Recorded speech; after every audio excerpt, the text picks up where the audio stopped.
तर स्वागत आहे तुमचं माझ्या पहिल्या व्लॉगमध्ये. व्लॉग कसा वाटतो शेवटपर्यंत बघा.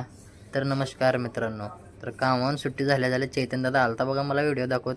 अरे महाराजांची जयंती बघ तिकडे कसली करायला. तर मग चैतन दादाला म्हटलं होय तू एकटा एकटाच बघून आला, चल की मला बी दाखव. मग आलो बघा आरंभरपुशी आलो बघा सरळ. ह्याला म्हटलं हळूहळू घे बाबा टाकून देतील जयंती तर बघू दे. मारलो बघा उजव्या हाताला टन पडलास तो. ह्याला हळू घे म्हणलो तर घेतात नाही बघा. आलो महाराजाजवळ, इथं महाराज दिसले होते. मग काय पोवाडा चालू होता. चैतन दादाला म्हटलं थांबव एकदाच पोवाडा ऐकून जाऊ. तुम्हाला पोवाडा ऐकायला भेटेल शेवटपर्यंत व्लॉग बघा. काय पोवाडा गायलेत बाबा, लय खतरनाक डेंजर पोवाडा गायलेत. बॉम्ब वगैरे फोडून असं जयंती लय साजरी केलीत बघा. जोरात साजरी केली. तर 6 मार्च 2026 तिथीनुसार ड्रोन पण उडालता हवेत. म्हणलं महाराजांना म्हणलं शक्ती द्या, म्हणलं महाराज असंच सपोर्ट करत राहा म्हणलं, तुमचा आशीर्वाद. मग काय हो का वरी ड्रोन पण उडलाल तर मग त्याला पण एक हात केलो, त्यानं वरून मला खाली हात केला. मग असं ड्रोनची 1-2 क्लिप काढलो. मग खाली गाणी चालू होते, पोवाडे वगैरे म्हणाल ते, आरती चालू होती महाराजांची.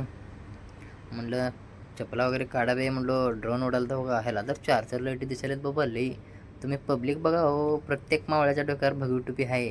हां म्हणलं बाबा असंच छत्रपती शिवाजी महाराजांचा आशीर्वाद आमच्या पाठीशी असू द्या. तुतारी वगैरे वाजवून असं साजरी करायला ते शिवजयंती. बांब तर बघा हे कसले आहेत बांब बघा, 3-4 रंग आहेत हो. असले बांब तर मी बघितले नाही बघा कधी. तुम्ही कमेंटमध्ये करून सांगा कधी बघितलं बघा. चमकी त्यानं उडवून असं साजरी करायला.